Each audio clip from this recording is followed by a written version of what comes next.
This movie had no business going that deep. It's practically philosophical. And yeah, maybe I cried, but that's not the point.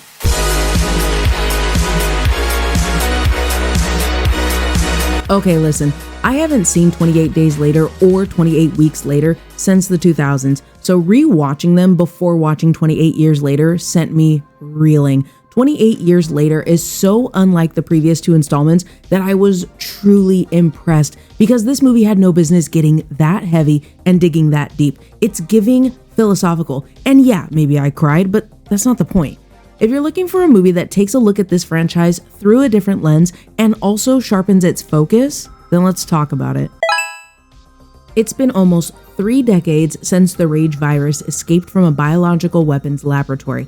Still living in a ruthlessly enforced quarantine, some have found ways to exist amid the infected. One such group of survivors lives on a small island connected to the mainland by a single, heavily defended causeway. When one of them decides to venture into the dark heart of the mainland, he soon discovers a mutation that has spread to not only the infected, but other survivors as well. Like the earlier films, 28 Years Later drops us into a bleak, post-apocalyptic world ravaged by the Rage virus. The film uses this premise to explore profound themes of humanity, survival, and societal collapse. I love the idea that humanity is the real monster. This is a recurring theme in the franchise, but the idea in these types of films where it's not just the infected that is the only threat, like as if these people don't already have enough to deal with. Humans stripped of societal norms and facing desperate circumstances can be as or more monstrous than the infected. One of the ways the film explores this is that rage isn't just a virus, but a reflection, something that is part of human nature that could lash out and be exaggerated or amplified by catastrophe. This film explores how the cycle of violence, fear, and that dehumanization can impact generations. Speaking of that cycle of violence and things that last generations, trauma. Spike, our lead character, he was born into the apocalypse. He doesn't know anything about the old world. He's shaped by his parents' pain and violence, carrying their trauma through his own journey. Now, we can't just ignore the fact that the story structure is how Spike is shaped by the lessons from his father and how he is shaped by the lessons from his mother. I mean, we're going to talk about it later in the episode because I'm going to start rambling, so let's move on to the trigger section. Potential triggers are what you would expect from this franchise, especially if you've seen the previous 2 installments. Blood, gore, violence. I will say though that some of the camera angles emphasized decay, and to be honest, I kind of scrunched my nose at one point. I want to emphasize the violence toward the animals, and that honestly caught me by surprise. There is a scene that shows a deer's head and then shows us how exactly that happened. It was pretty brutal, but it did happen kind of quickly. Hey, so I'm popping in here after I finished recording and after I finished editing to correct myself. I recorded, edited, then I rewatched bits of the movie, and yeah, no, this is all so much worse than I remember it being. The infected are brutally attacking this deer. There's guts, disemboweling, the head. It's all very graphic. At one point, they use a night vision type red filter, and that did nothing to help, and it all looks pretty realistic. I'll leave a comment on the YouTube video with some more details. Now let's get back to the episode. Beyond that, violence towards women and children, assisted suicide, nudity, and the themes that we talked about earlier, as well as psychological distress. And keep in mind, the film does follow Spike's journey, so these themes of trauma, grief, fear, and death do involve a child. I also saw someone on Reddit say that the film is not epilepsy safe. I linked the thread in the description if you want to check that out. You can find a link to the website Does the Dog Die in the description as well, just in case you want to check out specific triggers. Please do your own research if you feel like you need to, and make sure you're in a good headspace before watching. Moving on to the highlights, you all know that I love practical effects and blood and guts and gore, so let's skip all of that and let's talk about what else works, because like I said, this movie really impressed me. I am a fan of the zombie-infected subgenre, and 28 Years Later manages to bring something fresh, delivering on the gore and suspenseful moments, while also delivering that larger conversation. And it's that larger conversation, that philosophical layer, that had me shook. There are several moments that we can dig into, but I love how the film explores the idea of memento mori, which is Latin for remember you must die. It's handled with such grace that caught me off guard. It's a compelling call to find meaning, compassion, and love in the face of mortality. On the flip side, memento amoris, which is a Latin phrase meaning remember to love, reminding us that love, kindness, and connection are vital in a world defined by loss and death. Like, I'm levitating in my seat right now because this is it. This is the story structure and I am obsessed. Now, before I start spiraling into a full-blown rant, I really do think that the balance of horror and the deeper drama is executed so well. I know when the movie came out, I saw a lot of people saying that the movie was slow and there was a stark shift in tone. For me, the profound moments woven in with the horror just elevated the film beyond what I expected.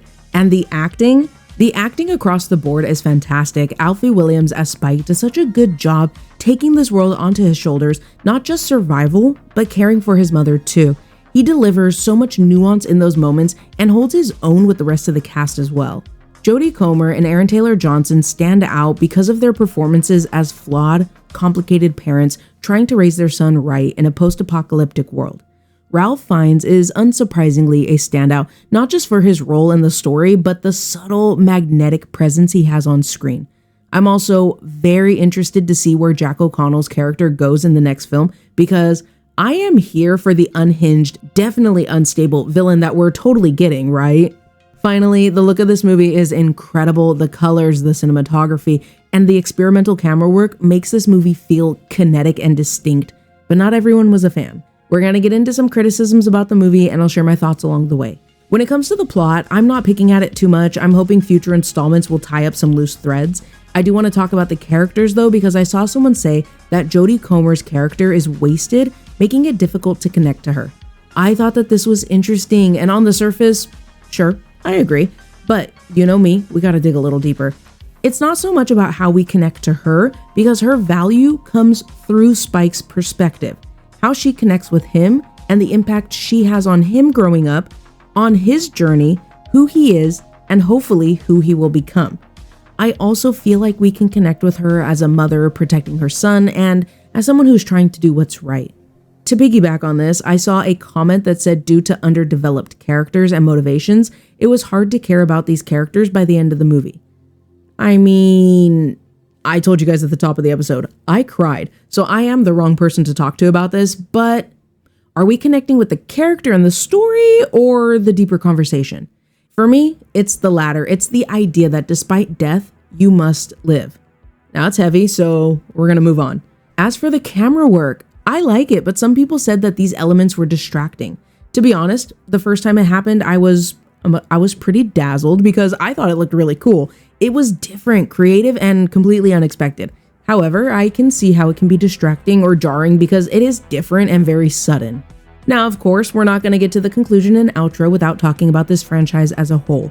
We're going to talk about the watch order really quickly because I remember seeing people say that 28 weeks later wasn't canon. Also, I would argue that this movie is pretty self-contained, so you could get by without actually watching the previous two films, but you gotta at least know what happens. But if you want to watch them though, then it's going to be 28 days later, 28 weeks later, and then 28 years later. Just keep in mind that 28 weeks later is canon and the ending of 28 weeks later is not retconned. Okay, so my general thoughts on the franchise. I don't see it said enough, so it feels a little controversial, but you know that I'm always going to be honest with you guys. First and foremost, I want to say that I don't want to downplay the impact of 28 days later or 28 weeks later on the zombie subgenre. I know they're not zombies, but the influence is influencing. But I have to say, again, general thoughts on the franchise.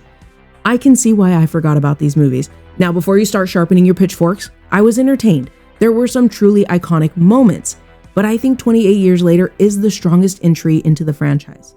Now, maybe that says everything you need to know about me, and maybe you don't agree, which is always fine. 28 years later isn't an even-paced exploration of the fragility of civilization or an action and guns-blazing exploration of the consequences of human selfishness and guilt.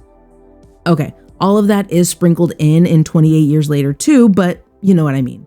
This movie had an emotional impact on me that I was not expecting. The cycle of life and death, remembering to live, and finding meaning. These are just some things that hit close to home. Anyway, ranking every film.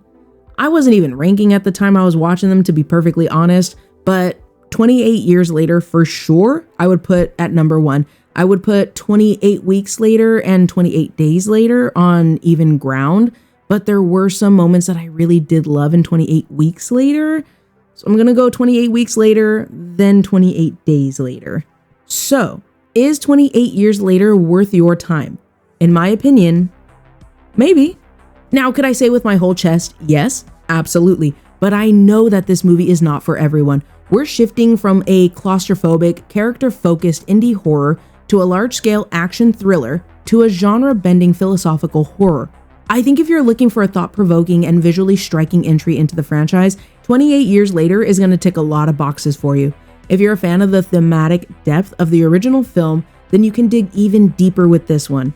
Also, if you don't mind or enjoy the experimental filmmaking, unique cinematography, and a narrative structure that we don't get treated to every day, then this movie is refreshing. The acting is stellar, so it makes the character-driven plot easy to lock in with. Who's not going to be a fan? Anyone looking for something more similar to the previous films. If you're looking for a straightforward, action-packed zombie movie, then you'll probably be disappointed by the slower, more thoughtful pace and less of a focus on the infected. Again, the plot structure, it is not for everyone, so anyone looking for a clear-cut narrative might find this one a bit disjointed with abrupt tonal shifts. It's really most of the points people made in their critiques, but I would just emphasize that it's different from the previous two installments.